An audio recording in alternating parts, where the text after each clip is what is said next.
Good morning, everyone, and welcome back to those of you that are joining us again for the second day of the Yorkshire Music Industry Expo. And welcome if you are joining us for the first time today. My name is Zawade and I am a staff member here at Higher Rhythm, and I will be chairing today's panel with our incredible guests this morning. I'm a lot more articulate because I've had my coffee this morning. So for those of you that weren't here yesterday, I have already introduced myself. And yes, for those of you here that weren't here yesterday, we do not have any fire drills planned. So if you do hear the fire alarm, please head to the back to the fire exit. You can see the sign there. It's just the same door that you came through, the same sliding doors that you came through when you arrived. There's also a feedback form, so please take note of any things that you would like or don't like, things that you'd like to see next year, or things that you are really happy about that we had this time round. Please do include those in your feedback form. They'll be at the back there that you can take after this panel session. There will be a moment for Q&A during this panel. So please take note of any questions that you have whilst our speakers are speaking. I'll be starting off with a few questions, but then if you do have any questions for our speakers, then please do take note. And please limit them to questions and not just so that everyone has a chance to ask their questions. So if this is your first time at Higher Rhythm and you don't know much about Higher Rhythm is a not-for-profit music industry, media and learning organisation based right here in this building, and another building on another site, on another side of the city centre. We deliver projects and programmes supporting people to access and grow sustainable careers in the creative industries. That obviously includes today's event, the Yorkshire Music Industry Expo, which is a series of free events part funded by Pathways to Work this time around. And it's designed to support better access to careers in the music industry, which hopefully you'll learn more about through our diverse panel of guests here, who I'm going to ask to introduce themselves and share who they've currently got on repeat, whether that's an artist or a song that you've got on repeat. So do you want to go first, Rebecca? Or do you want to have a... No, so I was just listening to two things in the car, just as I was coming past. So I'm Rebecca. I work for Music Venue Trust. I've been at that charity now since 2021. Prior to that, I was the head booker for the Lead Mill Limited. So I was booking shows predominantly at the Lead Mill, which is a 900 cap venue in Sheffield, but shows from 50 cap all the way up to Don Valley Bowl, which was 8,000. So my background is promoting.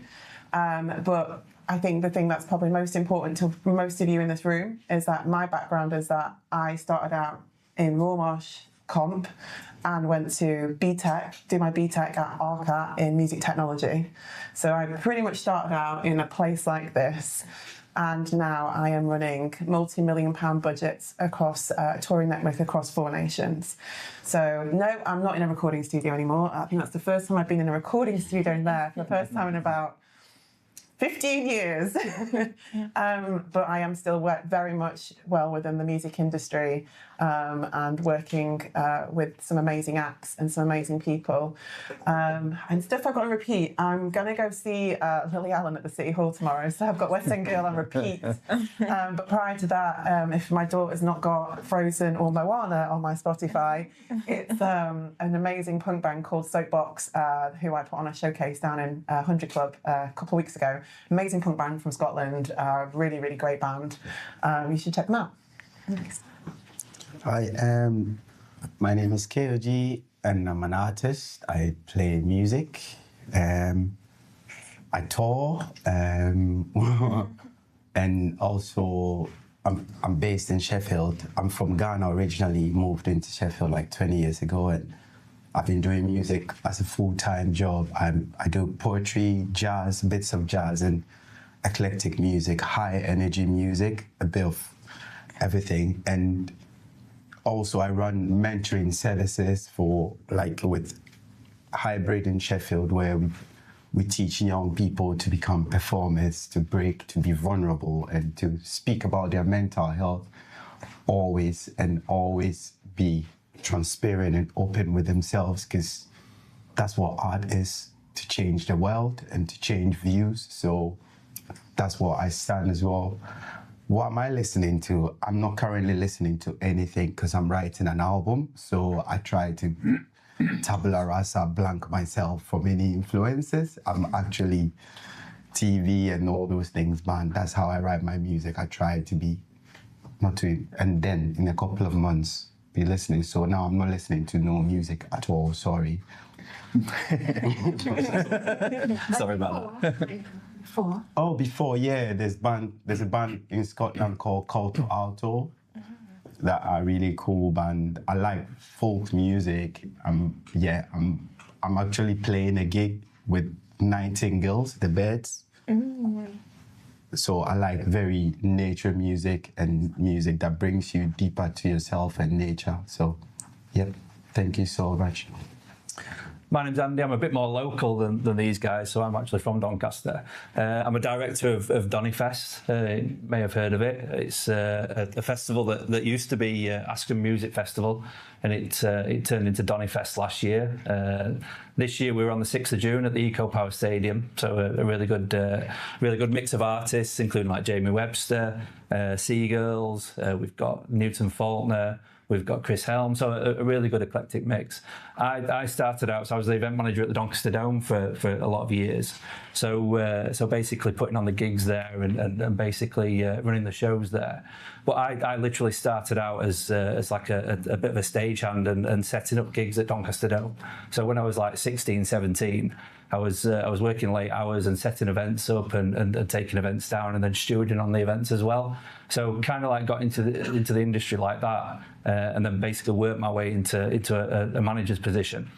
And since leaving Doncaster Dome, I've started the festival up in Askham, and it was like 400 people in a field with a stage, and it's basically built on from there.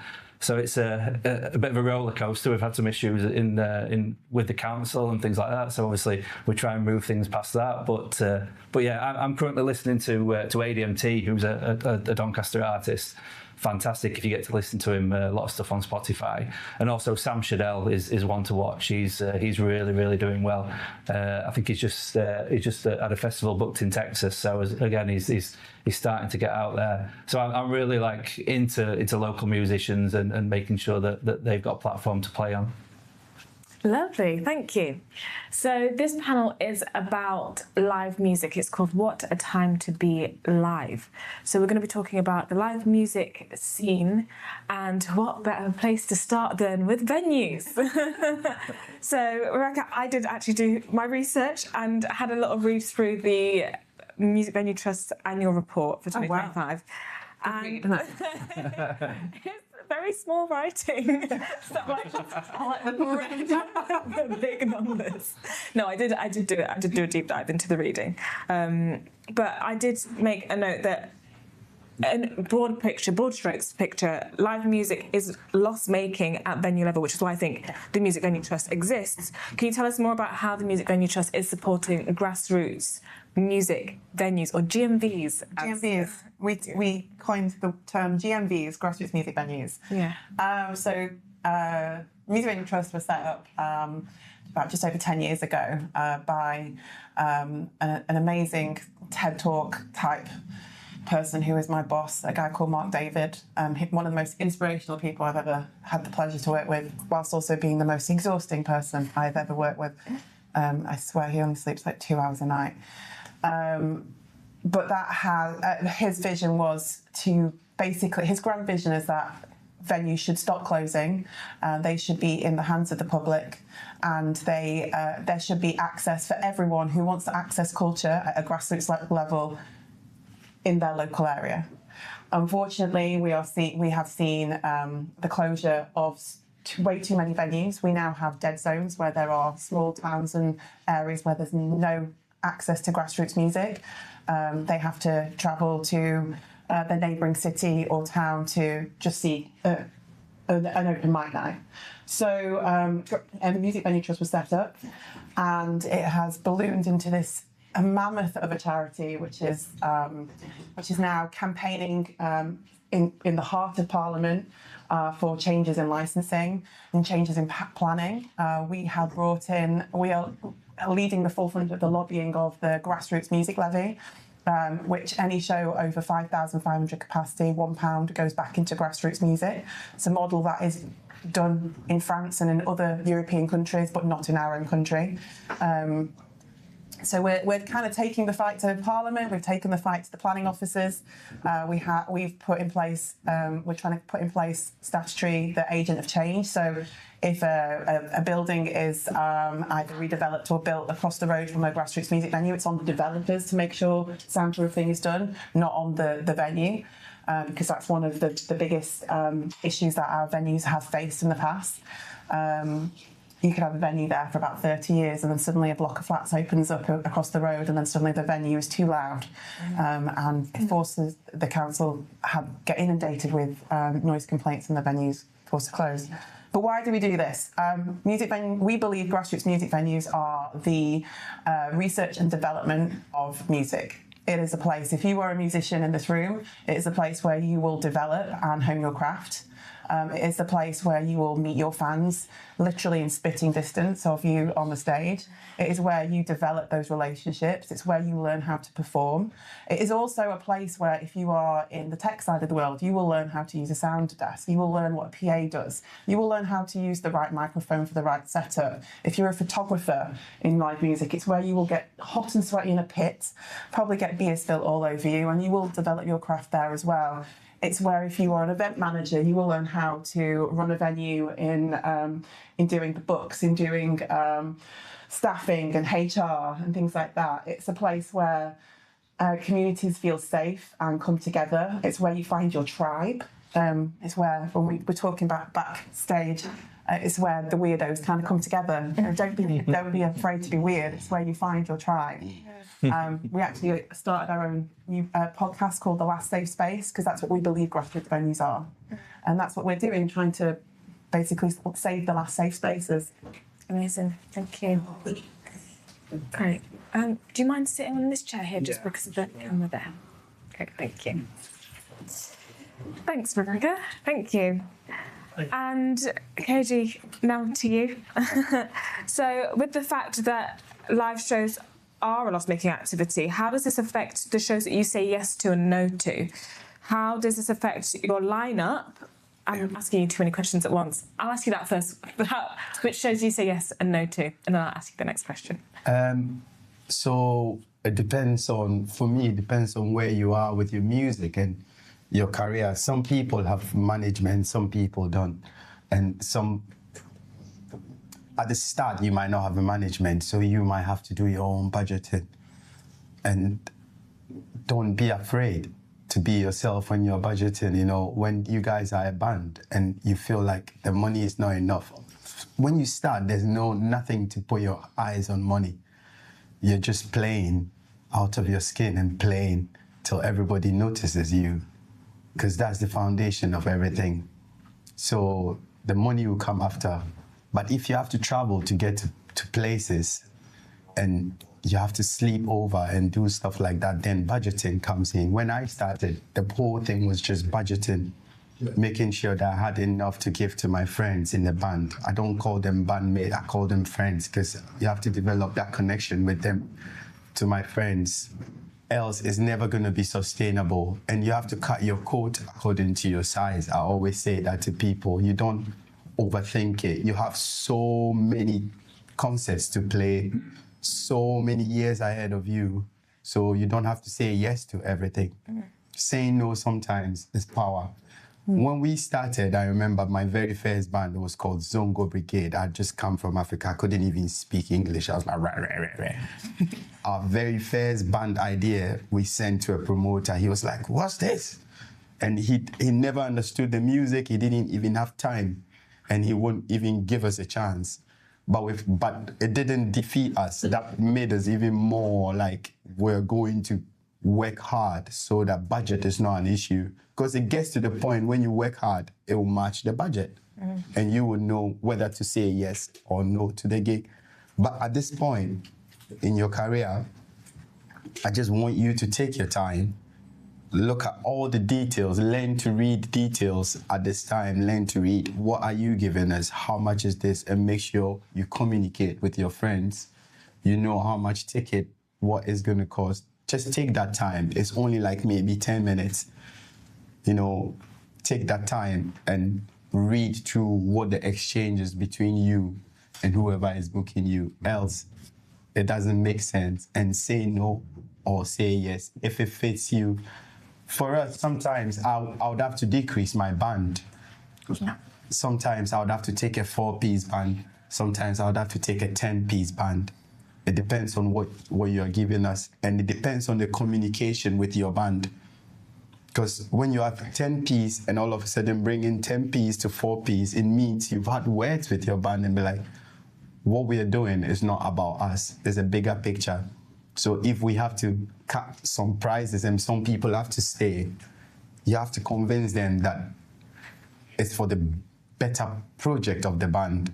If it's not, then you don't go. It's all about balancing and knowing your value, you know, and the value comes from working. I played a lot of like free gigs all over here, Doncaster, Sheffield. Sometimes I'll just jump on the train to London, no pay, nothing, and I'll just go play. Because sometimes you have to put the work in, because that's when somebody asks, why am I paying for this? And then people are like, oh, we saw him here, we saw him there. That's your value, that's your currency. Like people knowing that you've actually put the work in 10 toes deep, and people are like, yeah, I saw that. The people you see, some Fender, all them, they've been playing pubs, like really rubbish venues till today, you see them there. So you have to put the work in. Then you know your value to say yes or no. Yeah. Yeah, thank you.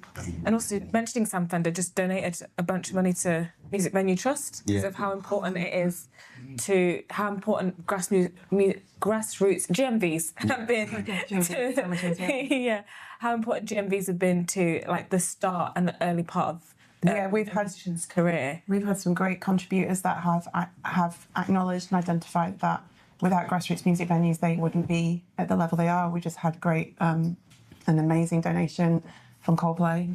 They gave a portion of all their Wembley and Hull ticket income to us. Olivia Dean, she has been championing us for a good while now, because I put on a small tour for her back in COVID when no one would put any money behind her. She was just this singer-songwriter that just wanted to do a few shows. No one took a bet on her because it was COVID, times were hard. And Music Venue Trust were able to do that and put some money behind her, and now look where she is. One of our biggest musical assets in the country right now, an incredible artist. Yeah. So they all start somewhere. Exactly. The grassroots, the bottom is the ecosystem. Yeah. So you've kind of asked the second question that I was going to ask you about in terms of the lineup. Which gigs do you say yes to? In terms, you do make a decision between taking 4-piece band, 10-piece band. That all factors into the gigs that you say yes to. Yeah, and communicating with your band. Obviously, if you're dropping somebody from your band, you know, if there's 6 of you, it depends on how much you communicate with your band. If you're a band that deals in is one, either all of us go or we don't go. That's it. Either that or I have a band where it's very flexible. I have people come in and go like a symphony, so I can choose who goes. It's up to you. But if you're like a strong 4-piece band, you know, punk band, and you're like, wow, we are not going, then we are not going. It's quite rock and roll as well. It's like, so it's up to you. Know your value and be like, we'll do this because we need to do this and spread it. But like when you feel like this is, can I say taking the piss? You're like, yeah.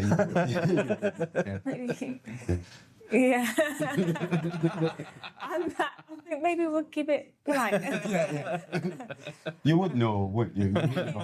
You would know. That's what I mean. Just taking the details into consideration, budgeting, and then knowing whether it helps you or it doesn't help you. But for most of your time, try and play things for free just to get that experience. Not free, but like just to jump at the opportunities to just get that experience. Play everywhere. Play as much as, because it's also good for you as imagine an athlete always training, they become better. Practice makes man perfect. So play, have the weirdest audience, have people say things of you, and like, just I'll come back next week, we'll be better, and just keep doing it, because then that's how it happens. Like, it's never on the silver platter, 100%. Yeah, thank you.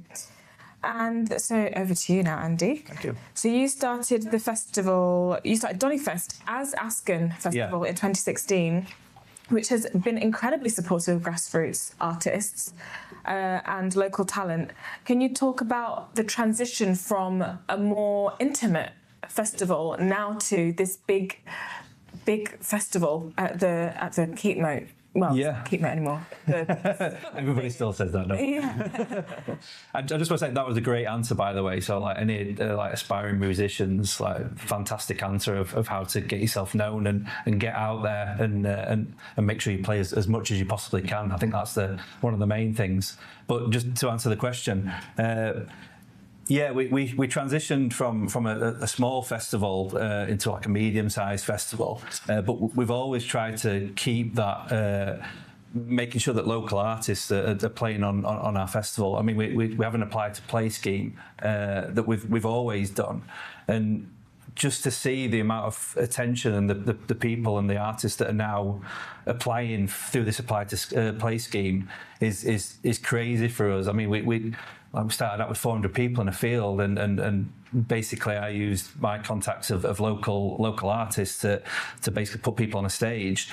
And now we've gone from that to having like 1,200 artists apply for our festival, wow. which is crazy for us, and it takes a lot of time to listen to everybody's music as well, which is great. So I mean, like, driving around in the car, we've always got like a playlist on of obviously the apply to play people. So if you're in a band and you've applied to play at DonnyFest, we've probably heard your music at some point. Like I say, we listen to everything, and just making sure that basically we're keeping that grassroots level accessible to people as well. So making sure people are still coming in and applying and going out to watch gigs and going out to watch people who may not necessarily want to apply, or we have to prompt people to apply and think, hang on a minute, you'd be really good playing our festival.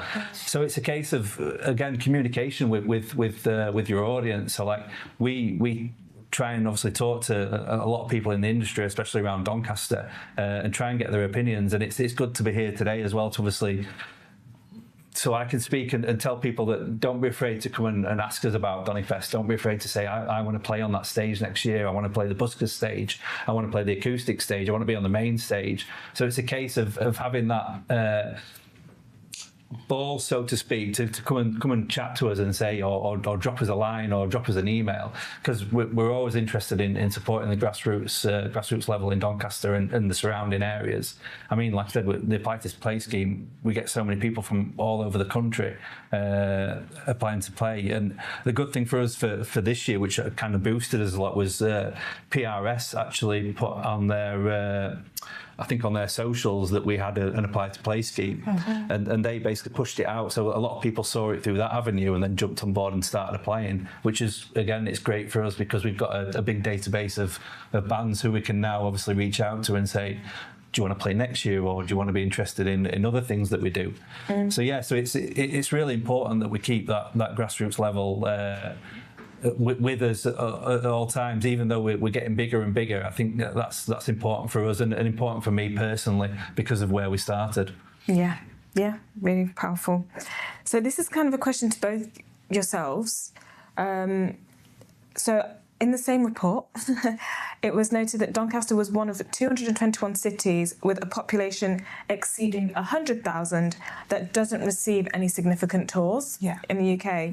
So, as a promoter, as someone that was a promoter, what is your advice to budding promoters in this room that you started 400 capacity festival? This is a city that doesn't receive significant tours. What's your advice for anyone that's like, I want to put on an event? Yeah. So yes, that has been identified, and it breaks my heart. At MVT, we have now been lobbying so long to the point where we have now got this income coming through from the umbrella charity, which is the Life Trust, if anyone wants to have a look at that and see what charities it will be supporting. MVT is one of the charities it's supporting. But the Life Trust is the receiving house of this pound income from every ticket over 5,500, and they will be distributing it between MVT, Music Venue Trust, AIF, the Association of Independent Festivals, AIP, the Association of Independent Promoters. The data that you quoted is predominantly national tours. So when you buy a ticket, you'd see Live Nation presents, or SJM Concerts presents, or AEG presents. These are your big multi-billion pound promotion companies that run all of the arenas and the stadiums and tours and things like that. And what's happened is these promoters have been pushing further and further tours into major cities, going down the line to the smaller and smaller venues, and taking away opportunities from what I believe independent promoters. Alongside that, cost of living crisis.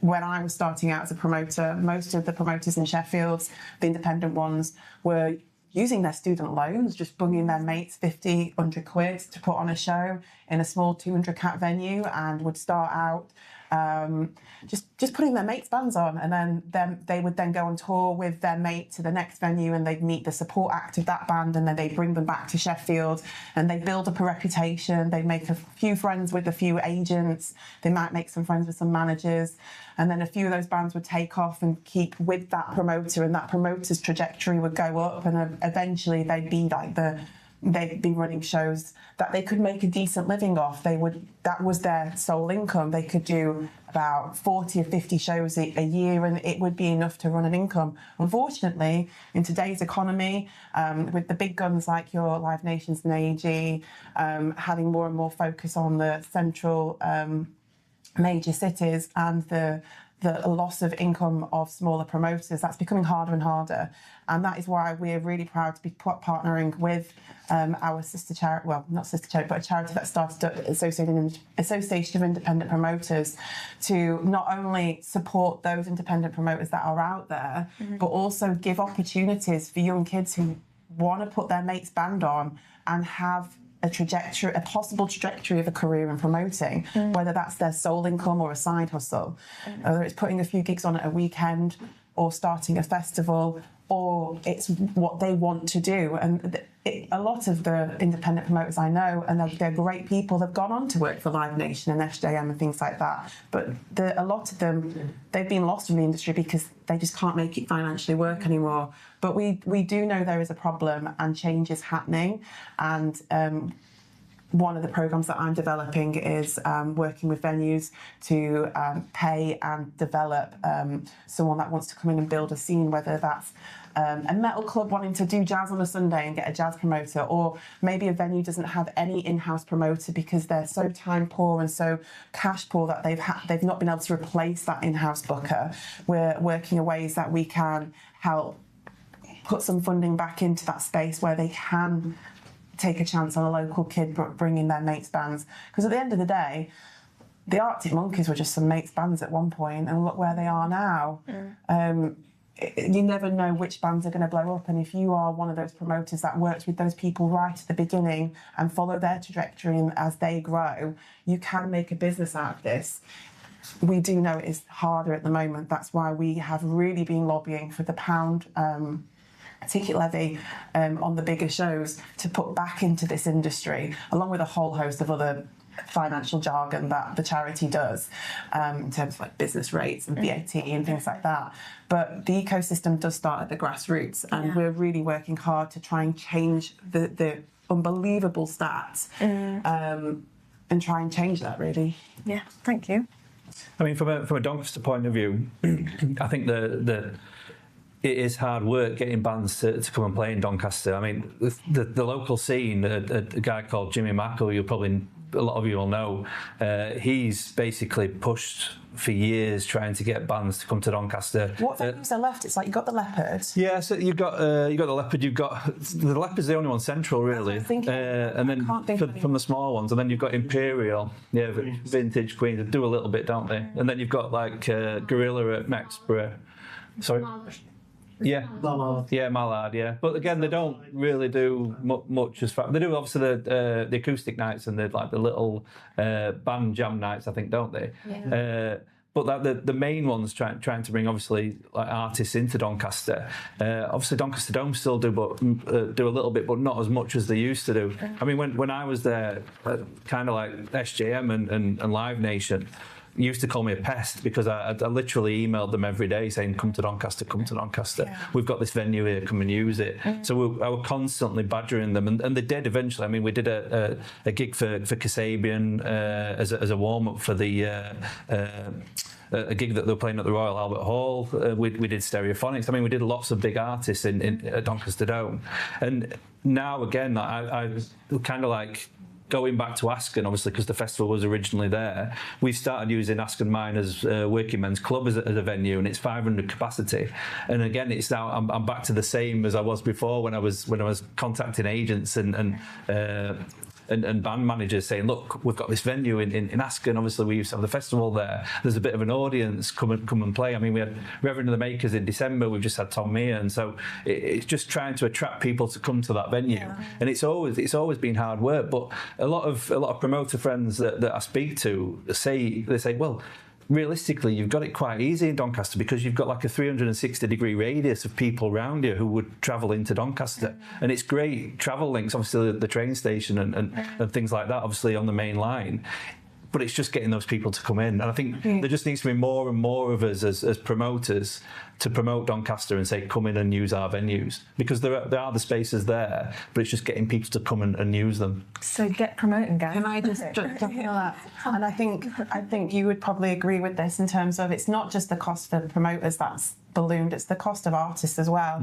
And these bigger agents, these bigger companies just don't see the cost value of going into these smaller places. And it's not just about the cost value, it's about the cultural value, the social value of keeping these live spaces going. But tours used to be 30 dates long, and now they're less than 8.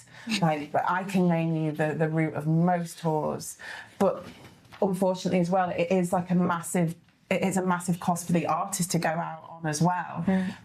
So it's tackling this whole ecosystem and how we change this whole ecosystem so everyone in the grassroots is supported, whether it's a promoter who is essentially gambling their own money because the buck stops with the promoter. The promoter pays everyone. They've got to pay the sound guy, they've got to pay the venue, they've got to pay the band, they've got to pay the agent, they've got to pay everyone before they even take any money for themselves. So they're the last person that gets paid. But unfortunately, the band that you've just said, depending on your fee, depends on whether or not you take 4 people or 10 people. So the artist fees are incredibly high as well. Just the cost of driving to places, diesel is incredibly expensive. Overnight accommodation in hotels is expensive. So these are all factors of why people aren't coming to places like Doncaster. They're not going to places like Huddersfield. They're not going to places like Derby, even though they're incredible places and have incredible venues. You've got the Parish in Huddersfield. You've got the Hairy Dog in Derby. You've got the Leopard in Doncaster. You've got great venues. It's just that the cost and the economics is just so behind, it's so against the industry at this level, but we are trying to tackle it. And I hate saying it, but a lot of the time it's people investing their blood, sweat, tears and their own financials into it to try and get these things going. And I don't know what the answer is right now on that one. We are trying to change it. But like you were saying, you were doing, I hate telling young people to do things for free. It breaks my heart because you all have value and none of you should be working for free. But unfortunately, at the bottom of the level, you are working for free. And it breaks my heart to tell you guys to do that. But that's the reality of the industry at this point. So if you know a mate's band, that is really good, but they're too stoned. Just to promote the show themselves. But you see something with that band, put them on. Hire your local venue, hire your local pub in the back room and put them on. You don't know where they're going to go. Make mates with all the bands that you can if promoting is what you want to go down. If it's live music, try and you want to do the sound, go and see these venues and say, can I just stand at the back and watch you using the sound desk and maybe crew a bit, and you can show me how to set up to kind of get into it. But yeah, it's the economics right now are so against young people in the live industry. Yeah. And that's painful. I hate saying that, but we are trying to change it. Yeah, thank you for that. That is really helpful insight as well.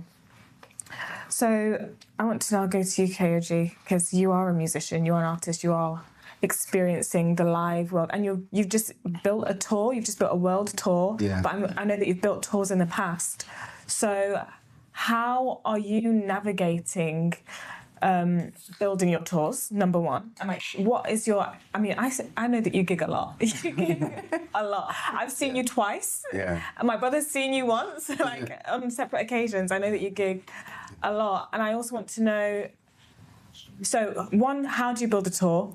And two, how do live music venues and festivals factor into your touring calendar, to your live shows calendar? How do those things play with each other? So, for me personally, like I was saying, it depends on what band you have, but also researching where you want to play is very important as young people. Your sound and where other people have played, your bands that you love, the bands, you always go check their tour, check where they played, and then you also see if you can play there. If not, like we said, organize yourself. Then the creative bit is the easy bit. Creating the music, I always say, is so easy for us bands. It's so easy, you and your friends. The hardest bit that you need to learn to do if you don't have help, like i.e. management, you don't have promoters and all which you would not have. You're just a couple of you in a room just playing. You help each other research to find where you can start putting on your desk. 9 out of 10, there will be a promoter that will be like, yeah, come and play, and I started building tours. Before it got to this, I started building tours like that. I'll look at Manchester, where can we play, train time, and we go play, and we put it on as a tour. I did open mic tour. I did an open mic tour where we just go open mic in the whole Sheffield, just playing open mic, and that's less logistics. So I started training myself like that to be able to move friends and, band. I call them friends, but like move my friends to play. But then now, when you get management and you get people that can help you, that's where they put every cost into consideration. That's why I said, if you're a band and you're 4 or 5 and you're tied together, and then the money doesn't work, then it doesn't work. But if you're like a band that, I have a sound system, I have so many things I do because I wanted to be a full-time musician and enjoy the music experience. So when I create with an acoustic player, I'll create with a 4-piece band. Then I'll create a sound system which is just heavy bass or just kick and bass. And because I go to festivals and I go to so many different stages, and one stage there'll just be like hardcore heavy bass playing and people will still be dancing. I'm like, what stops me from learning this music? So some trips I'll go just by myself, acoustic guitar. Some gigs, just teaching you to be also flexible and be a creative. There's no stopping to creativity. It's not like you're putting all your eggs in one basket. You are being creative. That's what it is.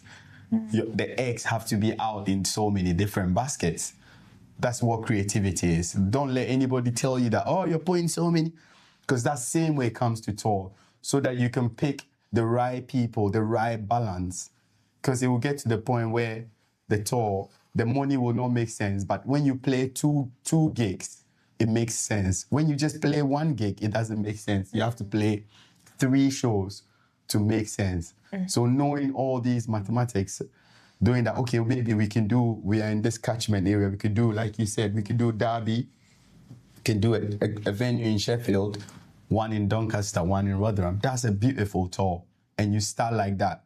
Because when a promoter sees that, that's effort, that's value. It's like, how did you guys organize this? Like, we just spoke to the promoter. They didn't pay us anything.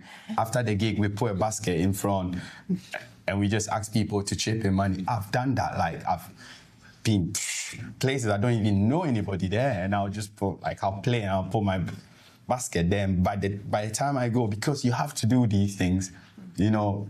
So when people look at your catalog, they'll be like, wow, you've done all these. That's a dive. You did it. I'm like, yeah. Do you know what I mean? And like, because then you also like kind of energetically edge yourself, like, yeah, I can do the bigger venues. And slowly, that's what people see. I'd say people are really, really like fickle in that kind of way. Like, people don't really listen to songs, and they look at your effort, they look at your journey, your trajectory, how you're making noise. I want to play here and go through the doors and smashing all these doors now and playing. Because then the tour, a point will come, you won't have to balance the books, if I may say so. Yeah, because now, like you're asking now, that question is really hard for me to answer because I don't deal with that anymore. Somebody has to deal with that and be like, okay, Kweku, this makes sense, you taking 4 people. This makes sense, you going as a sound system.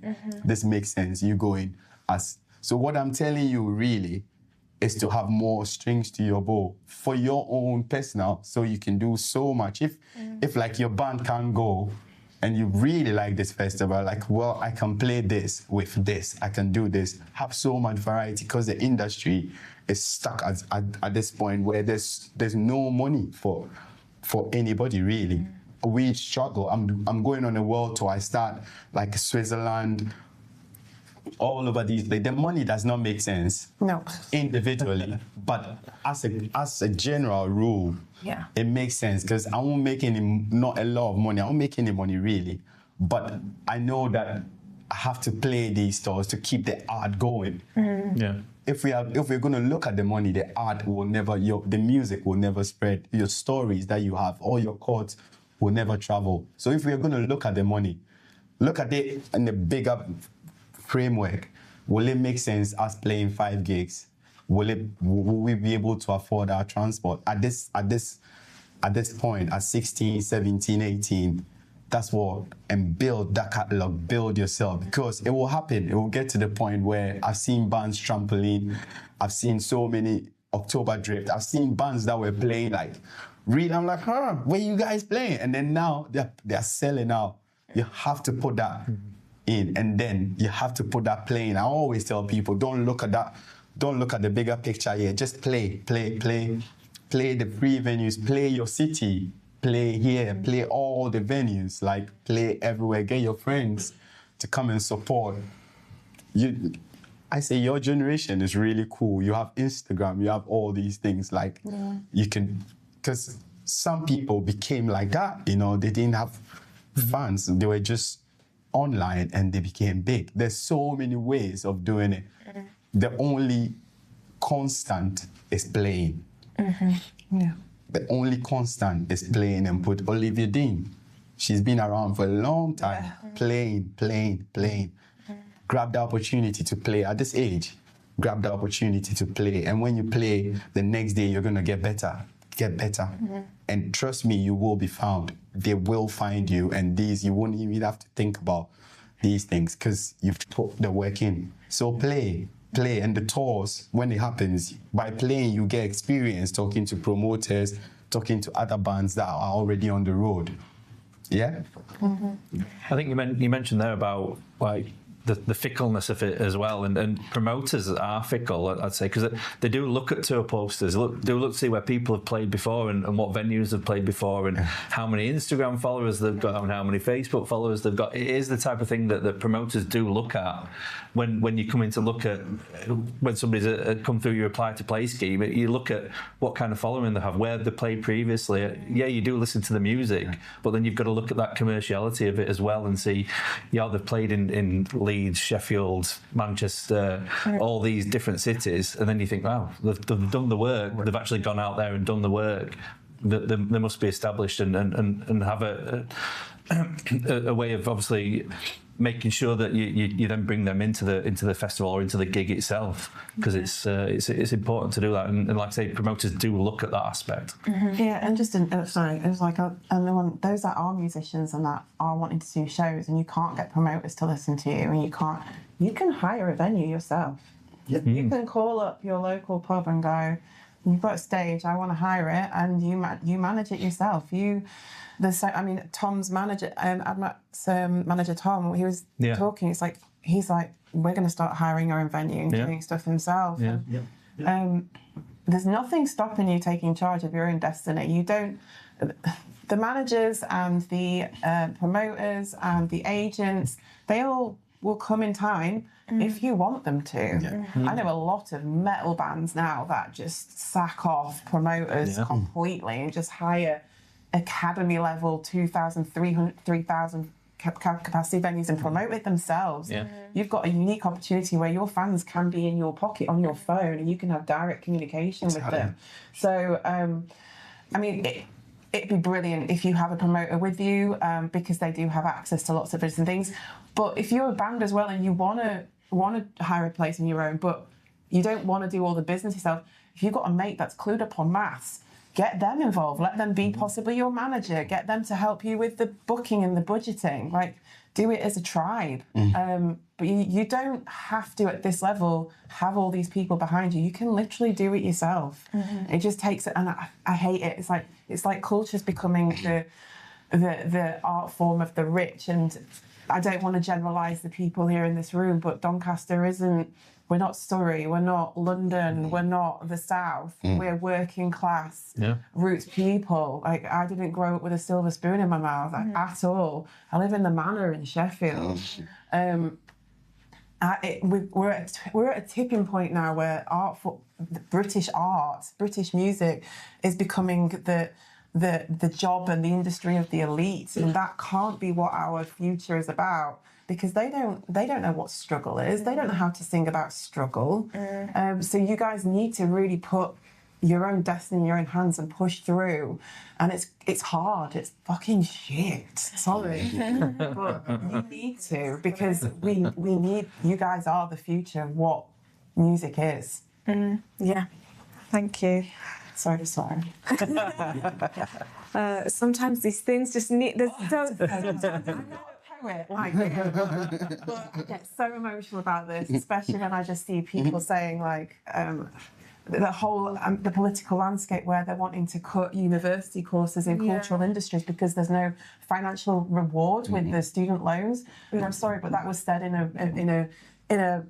a television studio where there was a lighting operator and a sound engineer, and the theme tune was created by someone that does music. How can you say there's no financial benefit to our country when it's not about the net profit of that, it's about the cultural profit and the social economic profit of that? And I get so emotional about it. Sorry. You're absolutely spot on. And I wish I was slight swerve. Sorry. No. It's important to highlight these things because of, and it is true, because of who we are and where we are. Like, we can't pretend like our voices aren't slowly being diminished from the cultural sector. 100%. So it is really important for us to shine a light on that and have that conversation, because your voices are so important and they need to be heard. And actually, that is kind of like a nice segue into what I want to talk to you again, ask you a question again, Kweku, because there's something that we were talking about in the backstage in terms of our individuality, our uniqueness, and what we bring to stage. So what we bring to our performances and how important our individuality is. And you had so many important things to say on that point. About individualism. I never came to... Music was never... I never thought I was ever going to be a musician. It wasn't the plan. I was like one of these, can I use weird kids? That still, I love it. And growing up, I was the guy that would do somersaults and do headstand when the teacher is teaching. And I'm like very disruptive and people like shout, my mom, what's happening to this boy? Take him away. You know, I was that kind of kid, like fighting a teacher's uncle, but I always loved poetry. I always loved to write. I always loved to make silly jokes out of music and words, and like it was just something I loved. I guess it was solace for me. Why I got into music is something I'm doing a podcast actually about. How do you get into music? What makes you think this is the career you want? Because you have to ask yourself every day, why do I want to? Because some of you are good mathematicians, some of you are really good at computer. Why would you want to go into this industry that you're almost always broke? Do you know what I mean? Like, but you realize that it's something for your mental health. You know, for me, it just gives me solace. Like I say, somewhere I can hide the music. When you see me on stage, it's like you're like, oh, this is where this guy belongs. You should give him a bed there. Like, I love, that's what, no amount of money can take that away. And that was being individual, being yourself, being vulnerable and accepting who you are. And today I want to tell all of you, once you accept that, you'll be the best musician, the best, you would love what you do. Once you know that I want to be this individual, this music, this is how I want to do my music, and you focus, you know, have yourself, believe in yourself, which I know is a hard thing, people will say, but being an individual is what is going to make promoters want you. Being like everybody is like everybody. Being you, because when you find who you are, you can actually, like a volume, you can turn your volume up and be like, oh, I could be weirder. I could do this even to another space, you know? So finding yourself is what being individual is. And that was what I came to this country to do my master's in law. I'd finished uni in Ghana, and then everything changed. I was working in a nursing home. I was literally working in a nursing home when an old man said, you're wasting your time here. You should be singing on stage, because I'll be there like, this part of it. And everybody's like, what's wrong with this guy? You know. But until he told me that, and I went to a theater to sing opera where they were like, I'm like, I just joke around. And they were like, oh, until you find who you are, you'll be running around, you know. When you believe in what you do, when you take the guitar and you play and you're like, this is who I want to be, there's an extra edge to yourself that is like, so I mentor 16, 17-year-olds about performance, which is why I teach. Being a performer does not define you. You know, like you were saying about Youngblood, there's two, you can be you and you can be the performer. You can be you, this cool kid at home quietly, and then you get on stage and like, rah. You can't be that person. You can't be that person. That's what you should be. You can't be that person. And then for your own mental health, you can withdraw into your own world when you're not performing, have friends, and do, when you get on stage like a job. I know footballers who don't like football. They just go play and come back home. I know people who don't like music. It's two things. You can be that person for your mental health. And that's why I'm here to tell you as well. Take your mental health so serious around this music. As much as it's all glitz and glam, it could also affect your mental health. And it's very important. Your mental health is one of the DNAs that will keep you in the industry or out of the industry.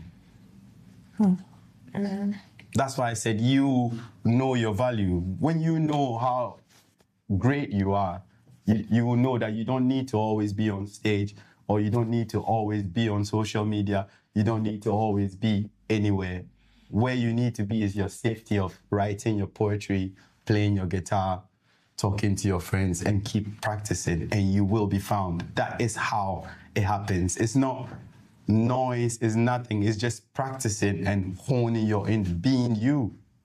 Every time. When somebody says sing, you're like, yeah, I'm ready. I've got you a song. Always ready, because that's what you do. And then promoters, bands, people be like, we want you on tour.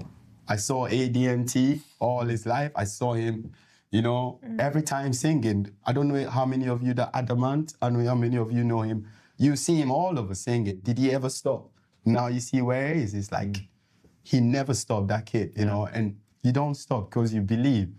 People will say so many things because it's not to you, it's against their journey, because most people cannot achieve the journey you're doing. for most people, they wanted to also play the guitar like you. So those that are rude to you is their failed journey.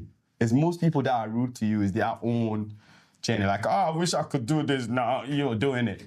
But they can't say that, so they'll say in rude ways. And you know that. If I tell you this today, you're like, oh, you can say whatever. But that's individualism, growth. Knowing that it's not going to get well, but we still do it. It's never going to be 100%.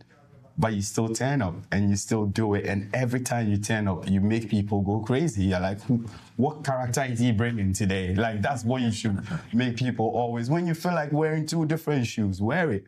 When you feel like dyeing your hair, whatever, do it. Like, that's the artist in you. Once you say no to that, then you're like, oof, we have to start. Once that first instinct kicks in, that's individualism. Being yourself and not listening to anybody. Thank you. Amazing. Yeah, that was really powerful. Yeah. And I'm now going to do another swerve. Yeah. But I want to talk back to our promoters again.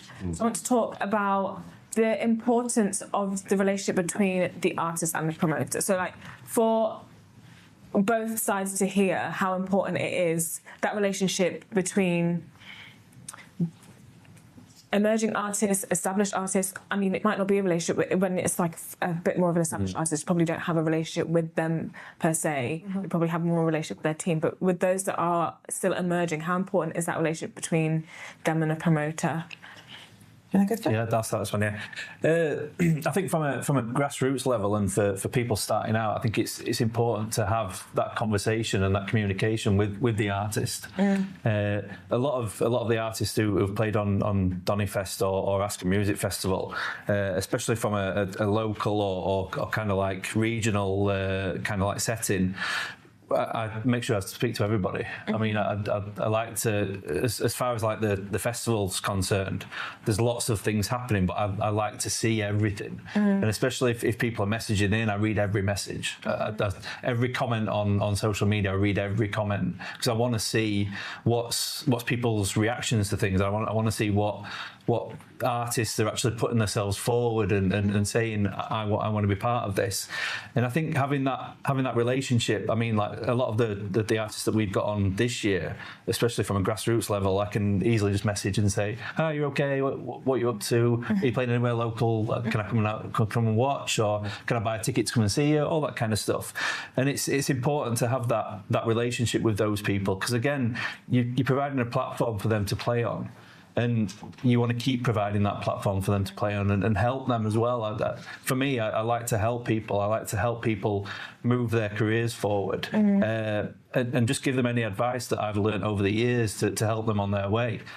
But from a when you get to a point where you're then dealing with an agent or management, a little chuckle there, you don't really have that connection with the artist. I mean, there's been times, I mean, we had James Bay last year headlining the festival, and meeting him and meeting his management and stuff like that on the day was fantastic. It's great because you can have that rapport. But leading up to it, there's nothing like that. You're literally dealing with the agent, asking, "Oh, can we get James to post this, or can we get James to help with this?" And you're constantly fighting that battle with the agent, trying to get them to. Which again, I can see that they're like a middleman in the process, where then they have to go to management. Management then have to speak to the artist, and then it comes back across those. There's a lot of gatekeeping as well. A lot of gatekeeping, yeah. So it does become difficult at that point, and I do get why. That there's some kind of protection there that they need. The artist needs that protection, but it's good from a point of view where you can try and help shape people's careers from a grassroots level and help them and like I said, give them as much advice as you possibly can. Yeah. Yeah. I think what I would say as well is just remembering, like what I said before, the buck stops with the promoter, whether that promoter is in-house in a venue or is just an independent person on their own, literally putting their mortgage or their rent on the line for your show. So at a grassroots level, the promoter really, really, really has to believe in your product to essentially gamble on a return. So if you have got a grassroots promoter that is getting behind you, you need to get behind them as well, because they that is the meaning of whether or not they're going to be able to pay their rent that week. That's the harsh reality of it, and that is why our study has said that there's dead zones where there's no promoters, and the big promoters aren't going through because there's no kind of chicken or egg. It's like big promoters aren't going to put shows in places where there's not lots of regular other shows happening because there's no track record of what's going on in that place.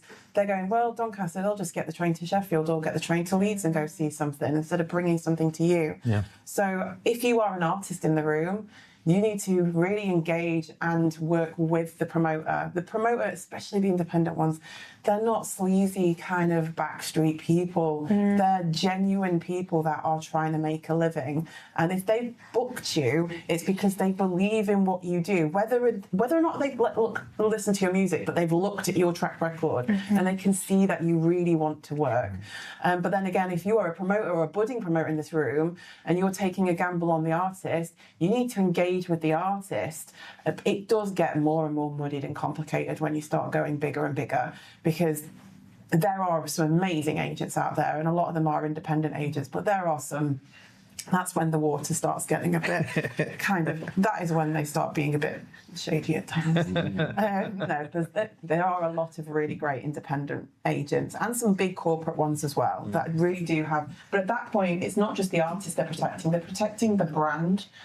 So asking bigger artists to put things on their social media, these days that's literally their cash cow. So it's protecting the brand, so it becomes a bit more difficult. But uniquely at the grassroots level, if you have like this kind of synergy between the promoter and the artist, just communicate, because if the promoter has booked you and is putting you on in their venue, they're gambling their own cash, because they have to pay everyone before they get a slice of the pie themselves. So. Thank you. Yeah, that was really helpful. Do we have, I've got notes on notes on notes. We've got founts of wisdom here. So does anyone have any questions for our panellists? Oh, there we go. Just notes. Yeah, if you could put up your hand if you have a question. Yeah. So, in terms of Doncaster, we haven't got 1,000 capacity venues, so that means, at least in the centre of town, we've got them outside town, but not in central town, which means that only people who can drive are going to get to the outside venues, really. Is there any chance of there being 1,000 capacity venue anywhere in Doncaster? It'd be good if we could get one, definitely. I mean, like, we've just started doing stuff on the outskirts of Aston, which is obviously it's far out for people. It's on the outskirts, but that's only like 500, 600 capacity. But it's a good start. But getting a 1,000 capacity venue. I mean, obviously we've got the Dome, which is 3658 in total. And it's funny that I remember that because I used to work there, so I know exactly to the person. But it's never easy, no. But there were times where we'd do gigs there and we'd break it down to 1,000 capacity and section the hall off. So that again, it's about who's willing to take that risk to then put somebody into that space. I mean, if we could get a 1,000 capacity venue in Doncaster Central, it would be amazing. Like people would use it. I mean, we'd totally, from my point of view, we'd put stuff in there constantly because it's ideal for us, and the capacity would be ideal for us as well. So it's just trying to get people involved from the council and stuff like that and say, look, can we look at something like this? It will get used and the community is asking for it. So I think that's the thing. We need to make our voices known and say, look, there is a scope for this in Doncaster. People do want it. Every other city has got this kind of venue that whether it be an O2 venue or something like that where people can go to. We've got nothing. Let's do something about it. And I think it's identifying other buildings within your city that can be converted and lobbying the council. But then there's also another conversation to be had that, okay, you don't have 1,000 capacity venue here, but there are ones within transport links. But then that's conversations again with your council saying, well, the transport links stop before the headliner band has finished. Yeah. So it's like, do we? So it's lobbying your councillors to try and change the bus routes and the train routes. So you are having later trains. I know the Combined Mayoral Authority knows this, and this is one of the things that MBT are campaigning about. It's like it is pointless having all these transport links and these trains. But if you want to see a gig in Sheffield, but your last train to Doncaster is 10:15, you're not going to see that the end of that band without investing more of your own money in terms of accommodation and things like that. So these are all little things that have been identified in the industry, and we are, as a collective, trying to lobby, but it comes from you guys as well. If you are all like hammering your councillors and hammering your politicians that how can I see a show in Sheffield when the last train is, I mean, I used to stay at my mate's house in Mexborough, and we'd have to like put in loads of money for a taxi, and it used to cost a fortune. But I mean, I'd love to see 1,000 capacity venues in all cities as standard. But the economics right now aren't particularly working. But there are other things that we can change and mitigate, and that starts with using our voice. Yeah.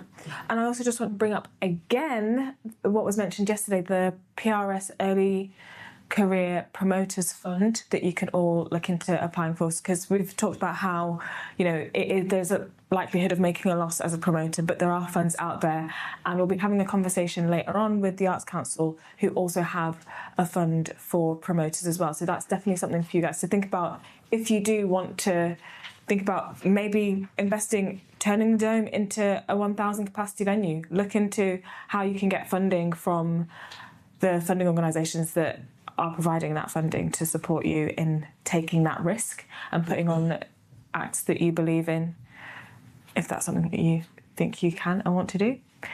Any other questions?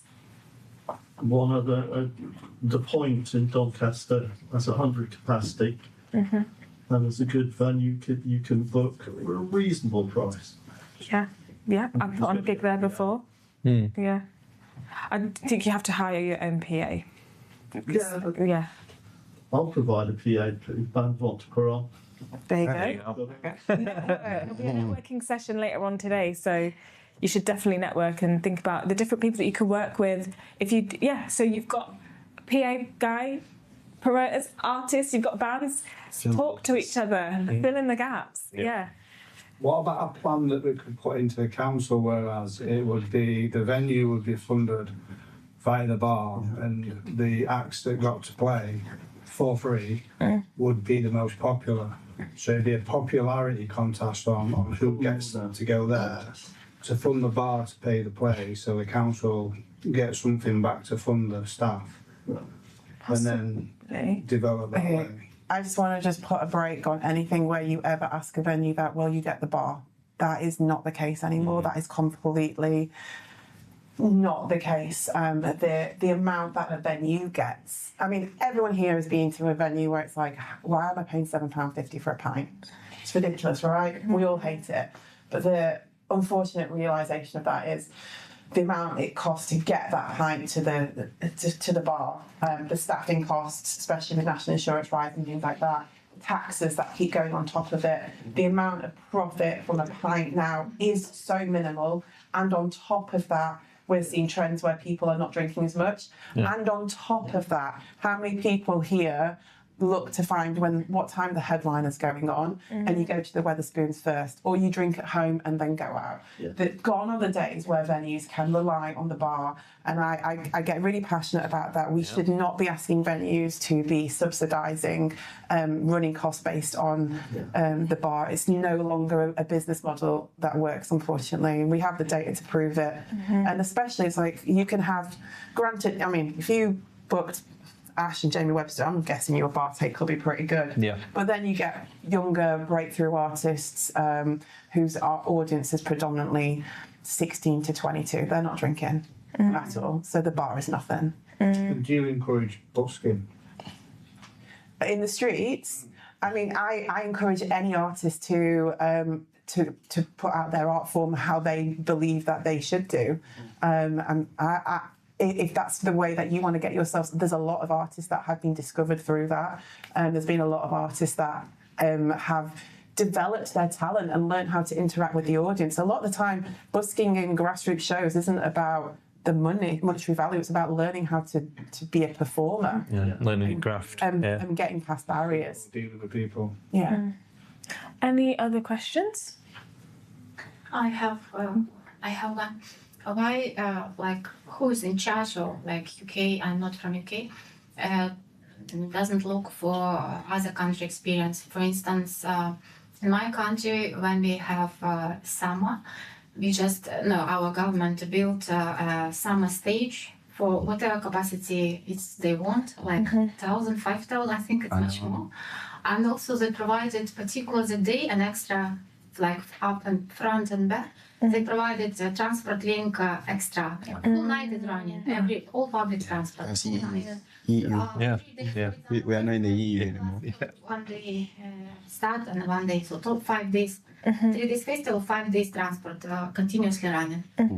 No problem. I think we can see. Which country are you from? Ukraine. So we can see a lot, and we are talking Music Venue Trust. Sorry, I keep hanging on. I'm just telling. We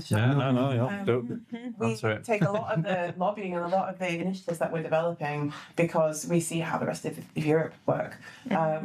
And I think one of the reasons why we don't have a stage is because the glorious British weather is completely and utterly fickle. Is it a climate? And I was at Glastonbury 2007, so that was not fun. So weather is a big part of it, but the UK government infrastructure for supporting the arts is incredibly outdated and incredibly overlooked. There's not this monetary value seen in culture as it is on the continent. Again, it's something that we're looking to change, but a lot of artists now, they make more money travelling to Europe than they do in the UK because art is not valued the same here than it is over there, unfortunately. But once again, and I keep banging on, it's we do believe change is coming and it's just a case of bearing with us, but it's not something that's going to happen overnight. But yeah, some places in the continent have their crap together. I didn't swear, sorry. A lot more than the UK government do. But there are organisations that are really, really lobbying and pushing through trying to get that change. But yeah, I know one band, I think it's Hot Souls. Hot Souls, you know Hot Souls? Yeah. I remember talking to Kieran and he says they used to make more money as Hot Souls in Italy than they did in the UK. And they just go over there because it would just work really well. I think Crooks, they said that they got more money playing in Japan than they did in the UK. Because different countries value culture differently. Yeah, I know that a lot of other Europe, and hopefully this will be something that's included as you. Yeah, I think this is something that will hopefully be included in the lobby towards government, because I know that in a lot of venues outside of the United Kingdom, so like in Belgium, for example, you get your accommodation paid for as well as your travel paid for. So hopefully that will be included as part of the offer. Once you're at a certain level as a musician, you get. But I think even support acts, they'll get travel, accommodation, and a meal included in their offer to perform at the venues across Europe, which is something that we're still hopefully on the path towards the UK. If we can do something to contribute. Yeah, but I think it goes back to the point that you were making, Rebecca, about us. It takes more than one voice, and that we all need to add our voices together to be heard. To go to councils, to go to our local council and say, to go to the South Yorkshire Combined Authority and say, these are the things that we want, these are the things that we expect in order for us to have a thriving live economy. So I think it's really important. We can all have individual grievances, but if we put our voices together, we're more likely to be heard. A powerful bunch of people. Yeah. Can I ask this question first, and then I'll go to you? Yeah. Yes, I don't know if any of the panel have any information. I'm not very up to date on it, but from time to time in the free press, I read about the Grand Theatre, which was, of course, a venue, 1,000 capacity, right opposite the station, which has been closed down for some time. And from time to time, you hear of groups trying to do something to get that open. And I just wonder whether it was on the radar for anybody at the moment. I mean, I've read about it, and has it been purchased or is it? Yeah, so it has been purchased. I don't know who's purchased it, and I don't know what their plans are for it. Maybe something we can collectively find out as a bunch and try and find out what's happening with it, because it is an ideal location, and again, but it's going to take thousands of pounds or hundreds of thousands of pounds to restore it back to where it previously was, or even do something with it that makes it safe, really, as well. Because obviously you got to think about that as well from a council point of view. They're going to make sure that it's all singing and dancing from a health and safety point of view. So again, which all costs money. So it's a case of maybe we can try and find out who has actually bought it and maybe get to speak to them and find out their plans for it. I'll have a look at that, definitely. Yeah, thank you. Yeah. Any other questions? You said you had a question, and then just pointing out that what you were saying about basically the rider. You were saying basically just a reminder to everybody, Musicians Union, your rider is there, and it sets out exactly those things, and those are the things you should be looking. You'll know yourself, saying, I want to be paid for my accommodation, I want to be paid for my food and travel. Yeah, and I do agree with that, but there is an element of knowing where you are in the circuit and knowing that. Again, I mean, it's been quite focused this on promoters and artists, but the promoter, like I said, the promoter has to pay everyone before themselves, and it's understanding compromise. There has to be a level of compromise on that at certain levels. But yeah, I just also wanted to touch on that. I know it has been quite focused heavily on promoters and musicians, but there are so many jobs in the music industry, so many jobs in the music industry that don't involve you having to stand on the stage with a guitar or literally selling your soul as a promoter. There are some incredible jobs that have incredible trajectory, whether it's being a sound engineer, whether it's being film, photography, whether it's running a venue, looking at how you can reopen venues and opening them up as CICs and things like that, and looking for those initiatives. Being a manager, working with labels, working as an agent. There's so many different aspects within the music industry that I wasn't told about when I was working in college. I just thought, okay, well, I'll just be a sound engineer in a recording studio. That can lead you on a trajectory in so many different ways. I never thought I'd be doing what I'm doing now, still in the heart of the industry with agents and managers and speaking on panels in big conferences down in London and things like that, and right up to working with you guys here. But if you don't want to be a musician and promoter is not what you want to be, there's so many different positions within the industry that you can affect change and really keep this music and can have a decent living through as well. But it does involve kind of getting off your bums, meeting people, engaging with people, asking if you can you tell me what these buttons do, or can I crew for you and then watch the gig, or there's lots of different ways. If you know bands that have got, if you really believe a band who you're friends with has got trajectory, latch on to them, go, I'll help you promote shows, or I'll help you, do you some help with your management, or do you want me to do some content creation or content capture, manage your socials? There's all these different things. Like if you believe in an art, just latch onto it. Yeah. Also, what we used to do when I came to Sheffield earlier, with the lack of promoters, venues, and the bands need to get together and have a space. We used to call it a shrine, and we used to have open mics and, like I said, put a basket down and people donate. And soon it became a thing that people couldn't even get in because everybody wanted to get in. And it was just like 3-4 bands on the night. And it was really hard to get in because it was just all our friends and one venue, and you pay what you want. But then it was once a month and everybody was looking forward to it because it was a bit competitive. It was a bit, but then as well, we created our own ecosystem that was away from promoter. Yeah, I think that's something that is true historically as well with music, because there's a cyclic thing of music always, at the end of the 70s, there were all major labels, and then the punk movement started, and then tiptoed. people banded together according to the genre that they were trying to promote and they were interested in. Yeah. And I think sometimes that, it seems to me, as an outsider, that's possibly missing from today's music scene. Because there was political roots movements, there was anti-racist roots movements, you know. And I think that would be good. I mean, if you see bands that you like that are sort of similar to you, similar worldviews, you know, like get in touch and put them together and, you know, arrange shows between you, because that's really powerful. That helped for audiences. 100%. Me, when I came to Sheffield, that helped me a lot. Just being able to be around friends that played similar sound and once a month we started every month.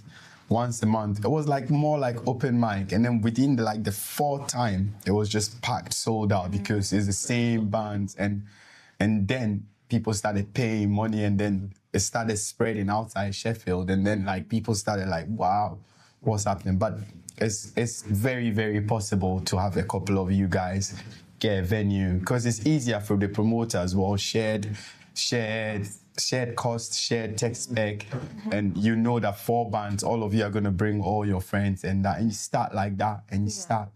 Well, that could start its own genre. Exactly. Scene, like having Mondays in Manchester or exactly, So I think that's a bit of a problem, though. Like echoing back to what you were talking about, effectively the gentrification of media.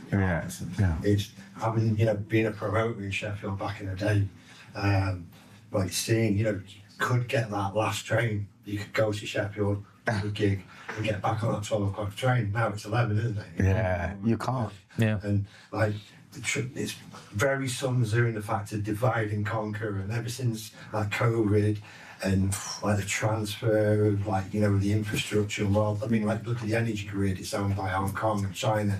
Look at like the transport, it's owned by America. Going really deep now, aren't we? To like bring it back, I think it's really important to bring it back to, I think what you're kind of alluding to. Think of a genre though. Yeah. Everything together. I'll just bring it back to what I think KJ was talking about, is in terms of really looking about place, your sense of place, like knowing who is around you, and like really building that community locally to where you are. I mean, I know that a lot of the people in this room are students at Higher Rhythm, and I know a lot of people aren't, but there are so many venues like The Point that you can speak to. That is a local arts venue. It's a small space, but it's something that could really be an interesting place in terms of building a community, an artistic community there. We've got students that are here. You've got this venue. Like all you need to do is ask a member of staff, and this is yours, and you can use this to build a community of artists. You've got each other. You all learn alongside one another, and so you've got each other, and then you'll all be in bands outside of here. You can bring that together here. So don't be afraid to tap into the resources that are literally at your fingertips. Because and even if it doesn't start off as something big, believing in just the power of community, next thing you'll know, people catch on to that. People get excited about like, oh, what are those people doing over there? Like, I want to be a part of that. You know, people want to be a part of something. So just build something that you want to be a part of first, and then other people want to be a part of that too.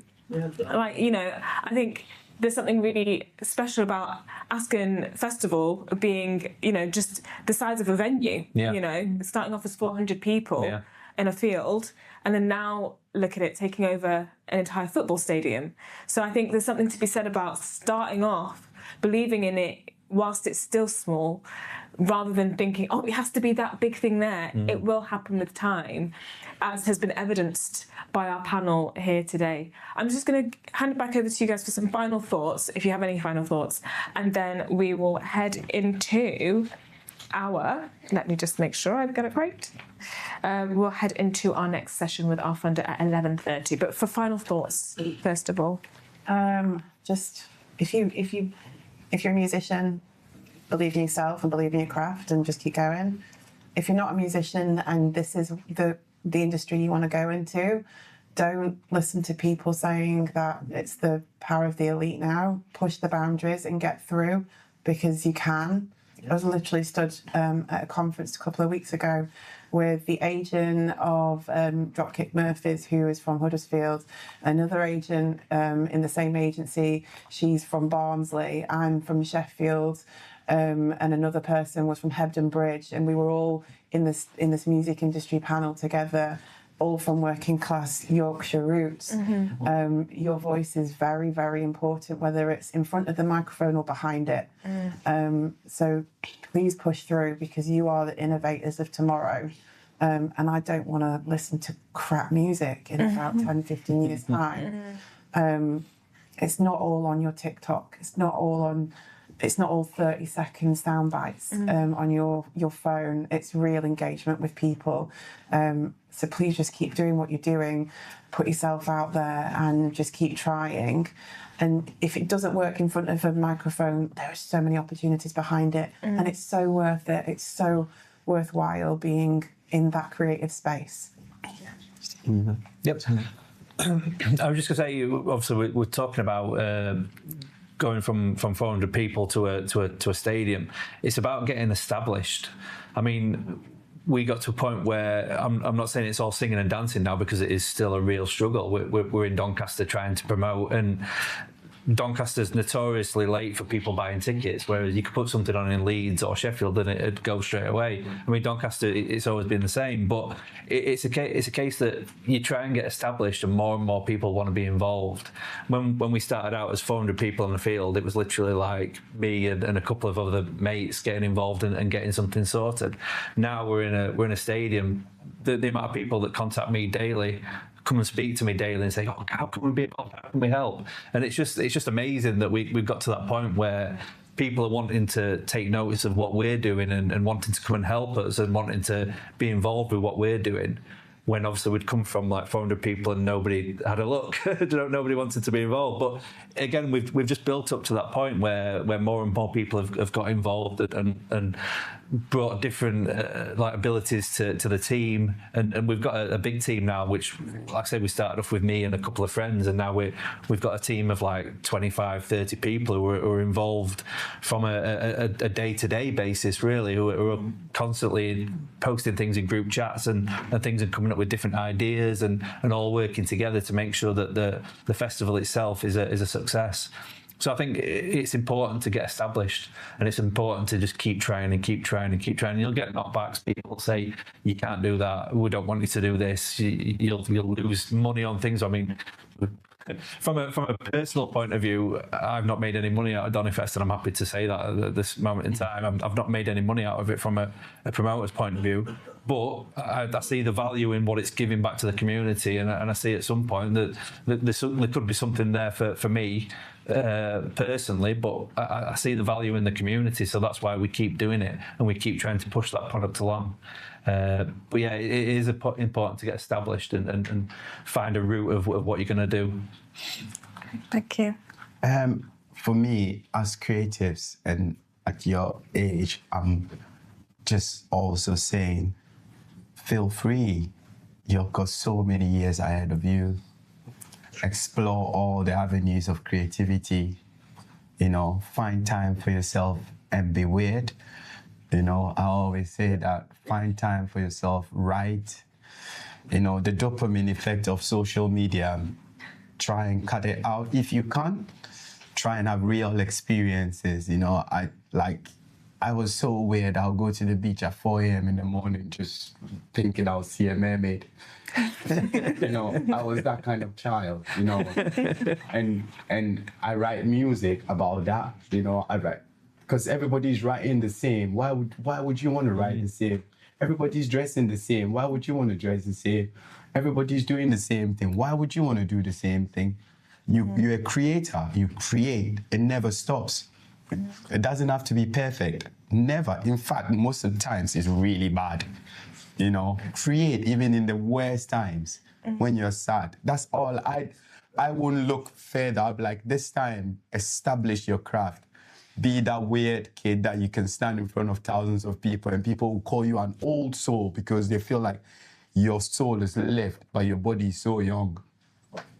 Develop that. Have that creative mind that you can spring things from your brain, from your it doesn't have to be performed to people, but it keeps you so grounded that you're so confident that once they put you on stage, you are never shy. There's nothing that, because you're always in that process of creating. So it doesn't feel like a gig to you wherever you are. You are just like continuity in life. That's my challenge to you guys all. Keep creating till it becomes like a natural muscle memory. You're learning your lines, you're learning your chords in your head when you're sat on the train.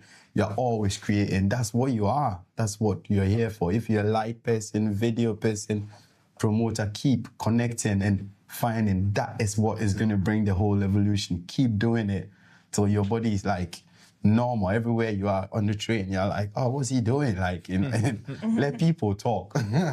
But you just keep doing it and people will realize that this is what your journey is. And don't stop because you're going to be amazing. Yeah? Thank you.